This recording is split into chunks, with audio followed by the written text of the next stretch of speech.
വിഷ്ണുശാലിനി എപ്പിസോഡിലോട്ട് എല്ലാവർക്കും സ്വാഗതം. അങ്ങനെ ശ്യാമയെ പ്രസവത്തിനായിട്ട് ശാരദാമ്മയുടെ അടുത്തോട്ട് കൊണ്ടാക്കി സത്യം അവിടെ നിന്ന് പോവുകയാണ്. അതിനുശേഷം ശാരദാമ്മ ശ്യാമയുടെ അടുത്തോട്ട് ചെല്ലുന്നുണ്ട്. അങ്ങനെ ശ്യാമ കയ്യിൽ കൊടുക്കുന്നുണ്ട്. ഇത് കുങ്കുമപ്പൂവാണ്, രോഹിത് എനിക്ക് തന്നതാണെന്ന് പറയുന്നുണ്ട്. ഇത് കഴിച്ചു കഴിഞ്ഞാൽ കുഞ്ഞിന് നല്ല നിറം വയ്ക്കും, സ്ഥിരമായിട്ട് കഴിക്കണം എന്ന് രോഹിത് എന്നോട് പറഞ്ഞു എന്ന് പറയാണ്.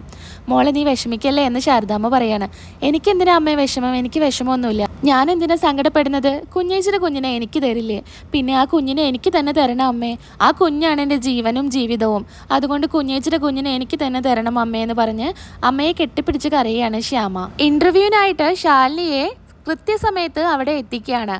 അങ്ങനെ വിഷ്ണു പറയുന്നുണ്ട്, കറക്റ്റായിട്ട് ഇവിടെ എത്താൻ പറ്റി, ട്രാഫിക് ഒന്നും ഇല്ലാത്തത് നന്നായി എന്ന് പറയാണ് വിഷ്ണു. ഇതൊന്നും കേട്ടിട്ടും ശാലിനി ഒന്നും സംസാരിക്കുന്നില്ല. അപ്പം എന്ത് പറ്റി ശാലിനി എന്ന് വിഷ്ണു ചോദിക്കുകയാണ്. ഒന്നുമില്ല വിഷ്ണു ഏട്ടാ, ഒന്നുമില്ല എന്ന് പറയുന്നുണ്ട്.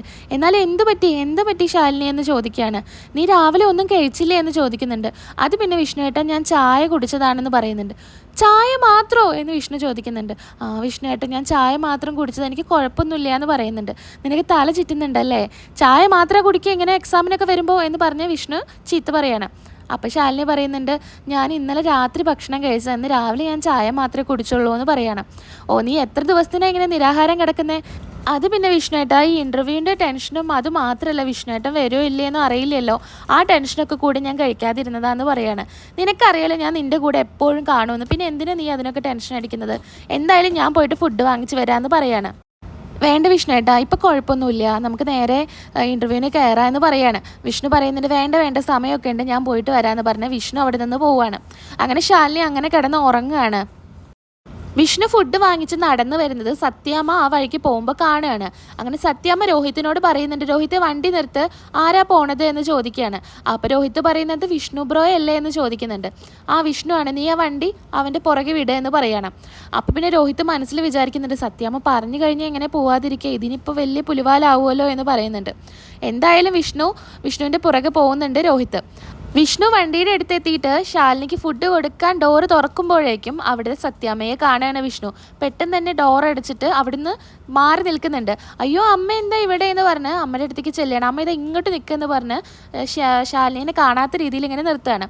എന്നിട്ട് ചോദിക്കുന്നുണ്ട്, എന്താ അമ്മ ഇവിടെ എന്ന് ചോദിക്കുകയാണ്. ഞാനല്ല നിന്നോട് ചോദിക്കേണ്ടത്, നീ എന്താ ഇവിടെ എന്ന് ചോദിക്കുകയാണ്. അപ്പോൾ പിന്നെ പെട്ടെന്ന് ഇങ്ങനെ കണ്ണുകൊണ്ട് രോഹിത്തിനോട് കാണിക്കുന്നുണ്ട്. അപ്പോൾ രോഹിത്ത് വണ്ടിയിൽ ശാലിനി ഇരിക്കുന്നത് കാണുകയാണ്. അപ്പോൾ രോഹിത്ത് പറയുന്നുണ്ട്, ഓ വണ്ടി വന്നൂല്ലേ, വണ്ടി നേരൊക്കെ വേണ്ടി വന്നതാണല്ലേ എന്ന് പറയുന്നുണ്ട്. ആ അതെ വണ്ടി നേരൊക്കെ വേണ്ടി വന്നതാണ്, വണ്ടി പെട്ടെന്ന് കേടുവന്നു പറയുന്നുണ്ട്. അപ്പോൾ സത്യാമ്മ ചോദിക്കുന്നുണ്ട്, അതെങ്ങനെ നിനക്കറിയാം വണ്ടി കേടുവന്നു എന്ന്? അത് പിന്നെ ഞാനല്ലേ സത്യാമ്മ രാവിലെ വണ്ടി എടുത്ത് വന്നത്, അപ്പം തന്നെ എനിക്കറിയാമായിരുന്നു ഇതിപ്പോൾ കേടുവരാനുള്ള എന്തോ നടക്കാൻ പോകുന്നുണ്ടെന്ന്. അപ്പം ഞാൻ വിചാരിച്ചതാണ് ഇതിപ്പോൾ കേടുവരും. അപ്പോൾ പിന്നെ ഇപ്പോൾ ഇവിടെ കണ്ടപ്പോഴേക്ക് മനസ്സിലായി വണ്ടി കേട് വന്നിട്ട് കാണുമെന്ന്. അപ്പോൾ ഇത് പറയുമ്പോൾ വിഷ്ണു പറയുന്നുണ്ട്, ആ അത് തന്നെ. അപ്പോൾ പിന്നെ നീ എന്താ ഇവിടെ നിൽക്കുന്നതെന്ന് സത്യാമ്മ ചോദിക്കുകയാണ്. അപ്പോഴും വിഷ്ണു ആകെ പതറി നിൽക്കുകയാണ്. അപ്പോഴും രോഹിത്ത് പറയുന്നുണ്ട്, അത് പിന്നെ മെക്കാനിക്കിനെ കാത്തു നിൽക്കുകയല്ലേ വിഷ്ണു ബ്രോ എന്ന് ചോദിക്കുന്നുണ്ട്. ആ അതെ ഞാൻ മെക്കാനിക്കിനെ കാത്തു നിൽക്കുകയാണ്. അപ്പോൾ പിന്നെ സത്യാമ്മ ചോദിക്കുന്നുണ്ട്, ഞാനൊക്കെ വിഷ്ണുവിനോടാ ചോദിക്കുന്നത്, നീ എന്തിനാ അതിന് ഉത്തരം പറയുന്നതെന്ന് ചോദിക്കുകയാണ്. ഇവിടെ ക്വിസ് കോമ്പറ്റീഷൻ ഒന്നും നടക്കുന്നില്ലല്ലോ, നീ എന്തിനാ ഉത്തരം പറയുന്നതെന്ന് ചോദിക്കാം. അപ്പോൾ പിന്നെ രോഹിത്ത് പറയുന്നുണ്ട്, ജീവിതം തന്നെ ഒരു ചോദ്യോത്തരല്ലേ സത്യാമ്മേ. എന്തായാലും ഇനി വിഷ്ണു ബ്രോ ഇതൊക്കെ വണ്ടിയൊക്കെ നേരേക്ക് വേഗം വീട്ടിലോട്ട് വരാൻ നോക്ക്, നമുക്ക് പോവാ സത്യാമ്മേ, അവരെ പാടായി എന്ന് പറയാണ് രോഹിത്ത്. അപ്പോൾ പെട്ടെന്ന് തന്നെ സത്യാമ്മ ചോദിക്കുന്ന, അവരോ വേറെ ആരാ ഇവിടെ ഉള്ളത് എന്ന് ചോദിക്കുകയാണ്. അയ്യോ അത് പിന്നെ സത്യാമ്മേ, ഞാൻ ഉദ്ദേശിച്ചത് മെക്കാനിക്കും വിഷ്ണു ബ്രോയും എന്താച്ചാ ചെയ്തു വരട്ടെ എന്നാണെന്ന് പറയണം. അപ്പോൾ പിന്നെ എന്നാൽ ശരി വിഷ്ണു, ഞാൻ പോവാണെന്ന് പറയണം. അപ്പോൾ പെട്ടെന്ന് തന്നെ സത്യാമ്മ ചോദിക്കുന്നുണ്ട്, പിന്നെ എന്താ നിൻ്റെ കയ്യിൽ ഈ ഒരു പൊതി എന്ന് ചോദിക്കുകയാണ്.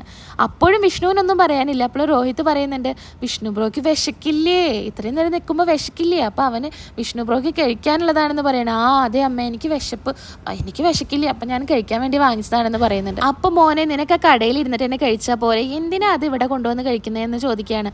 അപ്പോൾ രോഹിത്ത് പറയുന്നുണ്ട്, അത് പിന്നെ സത്യാമ്മേ, അപ്പോൾ മെക്കാനിക്ക് വരുമ്പോൾ കാര്യങ്ങളൊക്കെ പറഞ്ഞു കൊടുക്കേണ്ട, അപ്പോൾ വിഷ്ണു ബ്രോ ഇവിടെ വേണ്ടേ, അപ്പോൾ അത് മേടിച്ച് ഇങ്ങോട്ട് കൊണ്ടുവന്നാണെന്ന് പറയണം. അങ്ങനെ വിശ്വസിക്കാനാവാതെ സത്യാമ്മ വിഷ്ണുവിൻ്റെ മുഖത്തോട്ട് ഇങ്ങനെ നോക്കുകയാണ്. അപ്പോൾ വിഷ്ണു പറയുന്നുണ്ട്, സത്യാമ്മയെന്ന് പറയുന്നുണ്ട്. അപ്പോൾ അമ്മ ചോദിക്കുന്നത്, സത്യാമ്മയോന്ന്? അതല്ല അമ്മേ, സത്യമാണ് അമ്മയെന്ന് പറഞ്ഞതാണെന്ന് പറയണം. എന്തായാലും ഫുഡൊക്കെ കഴിച്ചിട്ട് വേഗം വീട്ടിലോട്ട് വരാൻ നോക്ക് കേട്ടോ, വണ്ടിയൊക്കെ നേരേക്കിട്ട് വേഗം വാ എന്ന് പറഞ്ഞ് സത്യാമ്മ അവിടെ നിന്ന് പോവാണ്. അങ്ങനെ സത്യാമ്മയും രോഹിത്തും വണ്ടിയിൽ കയറി പോകുന്നതിന് മുൻപ് തന്നെ ശാലിനി ഡോർ തുറന്ന് ഇറങ്ങാൻ നിൽക്കുകയാണ്. ശാലിനി ഉറങ്ങായിരുന്നു. അങ്ങനെ ഇറങ്ങാൻ നിൽക്കുന്ന സമയത്ത് പെട്ടെന്ന് തന്നെ ശാലിനിയുടെ ഡോറ് പോയി അടയ്ക്കുകയാണ്. അമ്മയുണ്ട് ശാലിനി അവിടെ തന്നെ ഇരിക്കുക എന്ന് പറയുന്നുണ്ട്. അങ്ങനെ സത്യാമ്മയോട് യാത്രയൊക്കെ പറഞ്ഞ് സത്യാമ്മ പോയതിന് ശേഷം പിന്നെ ശാലിനിയോട് പറയുന്നുണ്ട്, അമ്മ വന്നിട്ടുണ്ടായിരുന്നു, എന്തൊക്കെയോ പറഞ്ഞിട്ട് രോഹിത്തൊക്കെ എന്തൊക്കെയോ പറഞ്ഞിട്ട് അമ്മേനെ അങ്ങ് പറഞ്ഞയച്ചു, രോഹിത്ത് നിന്നെ കണ്ടിട്ടുണ്ടെന്ന് പറയാണ്. അങ്ങനെ ഇന്ന് ഫുഡ് കഴിക്കും, നല്ല ബിരിയാണിയാണ് കഴിക്കുക എന്ന് പറഞ്ഞ് കൊടുക്കുന്നുണ്ട്. അങ്ങനെ വാരി കൊടുക്കുകയാണ് ശ്യാമയ്ക്ക് ഫുഡ്.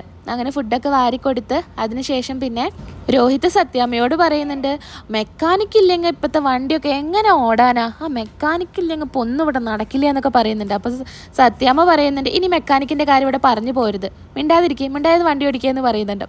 അങ്ങനെ പിന്നീട് ശാലിനി ഇൻ്റർവ്യൂവിന് വേണ്ടി ഉള്ളിലോട്ട് പോവാണ്. ഉള്ളിലോട്ട് പോകുന്ന സമയത്ത് ശാലിനിക്ക് കുറ്റബോധം തോന്നുകയാണ്. സത്യാമ്മയ്ക്ക് കൊടുത്ത വാക്ക് ഞാൻ തെറ്റിക്കുകയല്ലേ, സത്യാമ്മയോട് ഞാൻ പറഞ്ഞതല്ലേ സിവിൽ സർവീസിനൊന്നും ഞാൻ ഇനി ട്രൈ ചെയ്യില്ല എന്ന്, അതുകൊണ്ട് ഞാനത് തെറ്റിക്കുകയല്ലേ എന്ന് ഓർത്ത് ശാലിനിക്ക് സങ്കടം വരികയാണ്. അങ്ങനെ വിഷ്ണുവിനോട് പറയുന്നുണ്ട്, വിഷ്ണുവേട്ടാ ഞാൻ ചെയ്യുന്നത് തെറ്റല്ലേ, സത്യാമ്മയ്ക്ക് ഞാൻ കൊടുത്ത വാക്കല്ലേ, അത് ഞാൻ തെറ്റിക്കുന്നത് ശരിയാണോ വിഷ്ണുവേട്ടാ, അതുകൊണ്ട് ഞാനിപ്പോൾ ഈ ഇൻ്റർവ്യൂവിന് അറ്റൻഡ് ചെയ്യാൻ പാടില്ല, നമുക്ക് തിരിച്ചു പോവാം എന്ന് പറയാണ്. അപ്പോൾ വിഷ്ണുവിന് ദേഷ്യം വരികയാണ്, നീ എന്താ ഈ പറയുന്നത്, നിനക്ക് ഇവർ സംസാരിക്കുന്നതിൻ്റെ ഇടയിൽ അങ്ങോട്ടേക്ക് ഒരു കുട്ടി വന്നിട്ട് ചേച്ചി എന്ന് വിളിക്കുന്നുണ്ട്, ചേച്ചി എനിക്ക് വിശന്നിട്ട് വയ്യ ചേച്ചി, എനിക്ക് എന്തെങ്കിലും തരുമോ, ഭക്ഷണം കഴിക്കാനാണെന്ന് പറയാണ്. അങ്ങനെ ശാലിനി ബാഗിൽ നിന്നിട്ട് ഒരു 100 രൂപ എടുത്ത് കൊടുക്കുകയാണ്. അപ്പോൾ വിഷ്ണു പറയുന്നുണ്ട്, കൊടുക്കരുത് എന്ന് പറയുന്നുണ്ട്. അത് പിന്നെ വിഷ്ണുവേട്ട കൊടുക്കണ്ട, മോൾക്ക് വിശക്കല്ലേ എന്ന് പറയുന്നുണ്ട്. കൊടുക്കണ്ടെന്ന് പറഞ്ഞില്ലേ, നീ ഇപ്പോൾ ഈ 100 രൂപ കൊടുത്തിട്ടുണ്ടെങ്കിൽ അവൾക്ക് എത്ര നേരം ഭക്ഷണം കഴിക്കാൻ പറ്റും, 1 നേരോ 2 നേരോ, എത്ര നേരം അവൾക്ക് കഴിക്കാൻ പറ്റും? ഈ കുട്ടിയെ പോലെ എത്ര കുട്ടികൾ ഈ നാട്ടിലുണ്ടെന്ന് അറിയോ? 1000കണക്കിന് കുട്ടികളുണ്ട്. ഈ ജില്ലയിൽ എത്ര കുട്ടികളുണ്ട്? ലക്ഷക്കണക്കിന് കുട്ടികളുണ്ട്. അവരേനൊക്കെ നിനക്ക് ഇതേപോലെ പൈസ കൊടുത്ത് സഹായിക്കാൻ പറ്റുമോ? ഇതുപോലൊരു അവസരം നിനക്ക് ഇനി കിട്ടില്ല, നീ ഈ അവസരം ഇനി കളയാൻ. നിന്നെ പോലെ ഒരു പെൺകുട്ടിയല്ലേ ഇത്, ശാരദാമ്മയെ പോലെ ഒരു അമ്മയും നല്ലൊരു അച്ഛനും ഉണ്ടെങ്കിൽ ഈ കുട്ടിയും നല്ലൊരു നിലയിൽ എത്തേണ്ടതാണ്, വല്ല ഡോക്ടറോ കളക്ടറോ ഒക്കെ ആവേണ്ട കുട്ടിയാണ്. ആ കുട്ടിക്ക് അതിന് സാധിക്കുന്നില്ല, നിന്നെ കൊണ്ട് അത് സാധിക്കുന്നുണ്ട്. നിനക്ക് കിട്ടിയ ഈ അവസരം നീ കളയരുത് ശാലിനി എന്ന് പറയാണ്. അപ്പോൾ ശാലിനി ആ കുഞ്ഞിന് വീണ്ടും പൈസ കൊടുക്കുകയാണ്. അങ്ങനെ പൈസ കൊടുക്കുമ്പോൾ ആ കുഞ്ഞ് വാങ്ങിക്കുന്നില്ല. വിഷ്ണുവിൻ്റെ മുഖത്തോട്ട്, മോള് വാങ്ങിച്ചോ, ഏട്ടൻ ചീത്തയൊന്നും പറയില്ല എന്ന് പറയാണ്. അപ്പോൾ വിഷ്ണുവും ചിരിച്ചുകൊണ്ട് വാങ്ങിച്ചോ എന്ന് പറയുന്നുണ്ട്. അങ്ങനെ മോൾ ആ പൈസ വാങ്ങിച്ചിട്ട് ശാലിനിക്കൊരു ഉമ്മ കൊടുക്കുകയാണ്. അതേപോലെ ശാലിനിയും തിരിച്ചുമ്മ കൊടുക്കുന്നുണ്ട്. അതിനുശേഷം ഞാൻ പോട്ടെ ചേച്ചി എന്ന് പറയുന്നുണ്ട്. അപ്പോൾ ശാലിനി പറയുന്നുണ്ട്, മോൾ എന്നോട് ക്ഷമിക്കണം എന്ന് പറയുന്നുണ്ട്. അങ്ങനെ ചേച്ചി ഞാൻ പോകാമെന്ന് പറഞ്ഞാൽ ആ കുട്ടി അവിടെ നിന്ന് പോവാണ്. അങ്ങനെ ശാലിനി പറയുന്നുണ്ട്, വിഷ്ണുവേട്ടാ ഇനി ഞാൻ ഒരിക്കലും ഈ തീരുമാനത്തിൽ നിന്ന് പിന്മാറില്ല, ഈ കുഞ്ഞിനെ പോലെ ഒരുപാട് കുഞ്ഞുങ്ങളെ എനിക്ക് സഹായിക്കണം, അതുകൊണ്ട് തന്നെ ഞാൻ ഈ അടുത്ത തീരുമാനത്തിൽ നിന്ന് ഒരിക്കലും മുന്നോട്ട് പോവില്ല. ഇനി ഞാൻ എത്ര കഷ്ടപ്പെട്ടിട്ടാണെങ്കിലും ശാലിനി വിഷ്ണു IPS ആയിരിക്കും, ഉറപ്പ് വിഷ്ണുവേട്ടാ എന്ന് പറയാണ്. അങ്ങനെ വിഷ്ണുവും ശാലിനിയും ചിരിച്ചുകൊണ്ട് നിൽക്കുന്നതിൽ വെച്ച് എപ്പിസോഡ് അവസാനിക്കുകയാണ്. അടുത്ത എപ്പിസോഡ് റിവ്യൂ ആയിട്ട് നമുക്ക് വീണ്ടും കാണാം. അതുവരേക്കും എൻ്റെ എല്ലാ കൂട്ടുകാർക്കും ടാറ്റ ബൈ.